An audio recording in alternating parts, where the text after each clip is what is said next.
अस्सलाम वालेकुम दोस्तों, सऊदी अरब की फटाफट ताज़ा और बड़ी खबरों में आपका स्वागत है। मैं हूं साकिब मिर्ज़ा और आप देख रहे हैं गल्फ लाइफ हिंदी।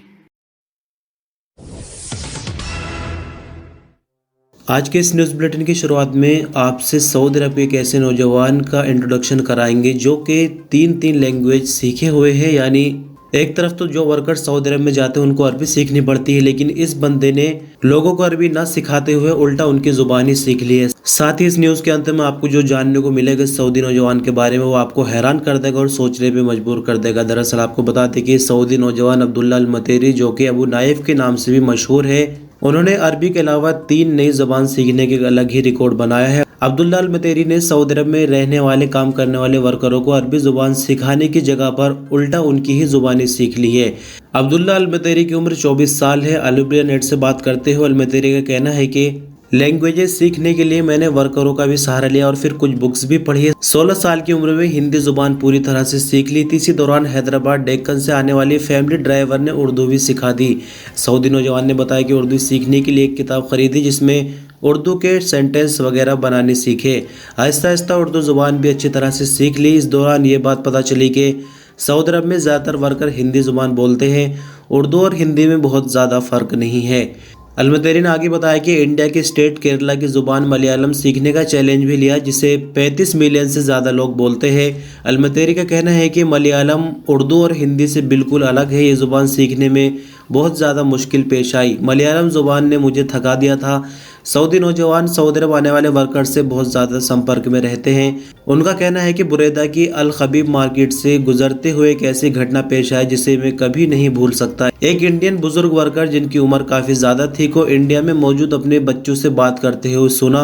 यानी वो इंडियन बुजुर्ग हिंदी में बात कर रहे थे और जैसे कि सऊदी को हिंदी मालूम है तो इसने कान लगाकर सुन लिया। वो अपने बच्चों से बात कर रहे थे कि अब वो सऊदी अरब में और ज़्यादा नौकरी नहीं कर सकते क्योंकि उसे कैंसर हो गया है और वो मरने से पहले अपने वतन आना चाहता है ताकि वो ज़िंदगी के आखिरी लम्हे अपने परिवार और घर वालों के साथ बिता सके। अलमतेरी का कहना है कि उस इंडियन बुजुर्ग की यह बात सुनकर मुझसे रहा नहीं गया और मैंने उनसे बातचीत शुरू की और उनको अपने घर डिनर पर ले गया और उनका टेलीफोन नंबर भी लिया। उनके साथ लगातार संपर्क में हूँ। वो अभी इंडिया के अंदर मौजूद है। हर रोज़ उनकी फैमिली से बात करता हूँ, यानी जो कुछ भी इनसे हो सकता है उनको समझाने की कोशिश करते हैं। अब यहाँ पर खुलकर न्यूज़ में नहीं लिखा गया है कि क्या ये उनकी कुछ फाइनेंशियली भी मदद करते हैं, लेकिन जितनी हमदर्दी इन्होंने दिखाई कि आम तौर पर यानी कितने लोग हमारी ज़िंदगी में मिलते हैं जो सब कुछ देखते हुए भी हमें इग्नोर करके निकल जाते हैं। दूसरी तरफ इस बंदे की इतनी कोशिश भी काबिल तारीफ है। आपको क्या लगता है कमेंट के रूप में ज़रूर बताएं। सऊदी हज और उम्रा मिनिस्ट्री ने उम्रा वीज़ा पर सऊदी अरब आने वालों के लिए नई हिदायत जारी की है। मिनिस्ट्री ऑफ हज एंड उम्रा के मुताबिक कोरोना वायरस और उसके नए वेरिएंट को देखते हुए उम्रा पर आने वालों के लिए नए नियमों का ऐलान किया गया है। मिनिस्ट्री का आगे कहना है कि जो लोग उम्रा वीज़ा पर सऊदी अरब आ रहे हैं उनके लिए ज़रूरी है कि सफ़र से 48 घंटे पहले PCR टेस्ट करवाए। ये शर्त सऊदी अरब में दाखिले के लिए ज़रूरी है, चाहे आने वाले पैसेंजर्स ने वैक्सीन की पूरी डोज ही क्यों ना ले रखी हो। हज मिनिस्ट्री का कहना है कि इस हिदायत पर बुध के दिन यानी 9 फरवरी रात 1 बजे से अमल होगा। सऊदी अरब के एजुकेशन मिनिस्टर डॉक्टर हमद बिन मोहम्मद आली शेख ने सभी स्कूलों और एजुकेशन डिपार्टमेंट को योम तासीस मनाने की हिदायत की है। अब आपको बताएं कि योम तासीस क्या होता है। इससे पहले आपने योमल वतनी सुना होगा, जो कि 23 सितंबर को हर साल सऊदी अरब में मनाया जाता है। अब ये 22 सितंबर के लिए नई चीज़ क्या आ गई है, थोड़ा उसके बारे में आपको बताते हैं। योम तासीस का मतलब ये होता है कि इस्टेब्लिशमेंट डे, यानी अगर हम हिंदी में इसको समझे तो स्थापना दिवस कह सकते हैं या फिर फाउंडिंग डे कह सकते हैं। यानी 22 फरवरी को सऊदी अरब की स्थापना की गई थी और जो 23 सितंबर को दिन मनाया जाता है वो सऊदी अरब का नेशनल डे होता है, यानी उस दिन सऊदी अरब को आज़ादी मिली थी। तो 22 फरवरी को लेकर अभी बहुत ज़्यादा डिटेल तो हमारे सामने न्यूज़ के माध्यम से निकल कर नहीं आई, लेकिन फ़िलहाल तक यही है कि अब सऊदी अरब में हर साल जैसे कि इंडिया में 26 जनवरी और 15 अगस्त को अलग अलग 2 दिन मनाए जाते हैं, लेकिन उनका अलग मतलब है। 15 अगस्त का मतलब आज़ादी मिलना और 26 जनवरी का मतलब संविधान लागू हुआ था इंडिया के अंदर, लेकिन यहाँ थोड़ा सा अलग है। तो देखना यह होगा कि क्या 22 फरवरी को भी 23 सितंबर की तरह छुट्टी मिलेगी या नहीं मिलेगी। इस बारे में भी कुछ भी नहीं कहा जा सकता, लेकिन खबर के मुताबिक यही कहा जा रहा है कि सभी स्कूलों वगैरह में 22 फरवरी दिन को भी अब मनाया जाएगा। सऊदी अरब में सिविल डिफेंस ने राजधानी रियाद के अल मगरजात मोहल्ले में एक शॉपिंग मॉल में लगने वाले आग पर काबू पा लिया है। सिविल डिफेंस का कहना है कि अल मगरजात मोहल्ले के शॉपिंग मॉल में आग की खबर मिली थी। फौरन ही फायर ब्रिगेड की टीमें मौके पर पहुंच गई। आग लगने से कोई जानी नुकसान तो नहीं हुआ। आग के शोले तेज हवा की वजह से फैल रहे थे। आग पर काबू पाकर आसपास की दुकानों को भी बचा लिया गया है। आपकी जानकारी के लिए बता दें कि सिविल डिफेंस ने जनवरी के महीने में सऊदी अरब में आग की 4400 घटनाएं निपटाई है।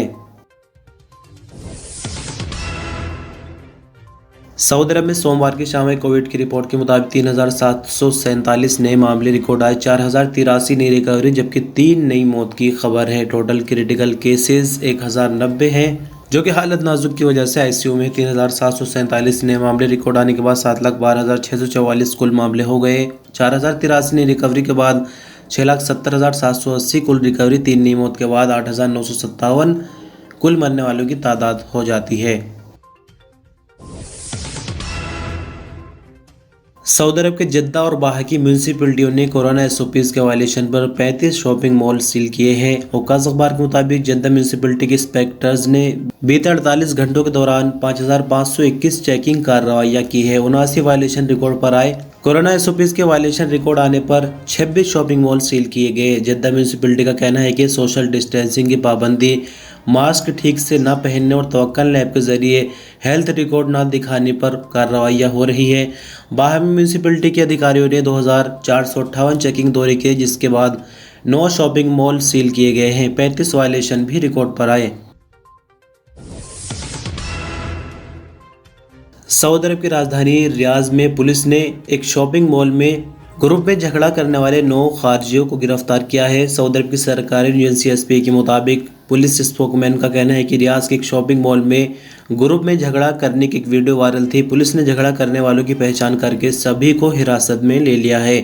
पुलिस प्रवक्ता का कहना है कि झगड़ा करने वालों में 7 का संबंध मिस्र और 2 का सूडान से है। सबको कानूनी कार्रवाई के बाद पब्लिक प्रोसिक्यूशन के हवाले कर दिया जाएगा। और न्यूज़ बुलेटिन के अंत में आपको एक अजीब सी खबर बताते हैं, और इसमें आप देखेंगे किस तरह से गवर्नमेंट्स काम करती है अपने सिटीज़न के लिए। सऊदी अरब की मिनिस्ट्री ऑफ एनवायरनमेंट, वाटर और एग्रीकल्चर, यानी कि अगर हम इसको हिंदी में समझे तो कृषि मंत्रालय कह सकते हैं, कि स्पोकमैन साली बिन दखील ने सऊदी शहरियों और अजनबियों से अपील की है कि वो सऊदी भर में जहाँ कहीं भी सूखे कुएँ देखे उनके बारे में मिनिस्ट्री को खबर करे। सबक वेब न्यूज़ के मुताबिक उन्होंने कहा कि सूखे और ऐसे कुएँ जो कि इस्तेमाल नहीं हो रहे हैं उनके लिए मिनिस्ट्री के पोर्टल पर एक स्पेशल लिंक दिया गया है।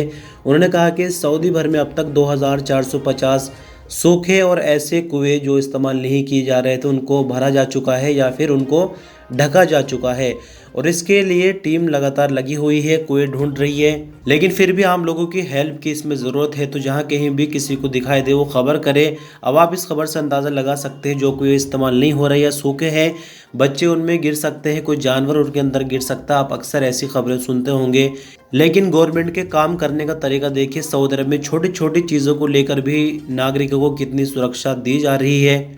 और सिर्फ इतना ही नहीं बल्कि लोगों से अपील भी की जा रही है कि आप हमें हमारी कमी का एहसास दिलाएं, हमें जहां काम करना है वो आप हमें बताएं, हम उस काम को अंजाम देंगे। तो दोस्तों, इस तरह से बस न्यूज़ बुलेटिन का सिलसिला यहीं ख़त्म हो जाता है। शुक्रिया, अल्लाह हाफ़िज़।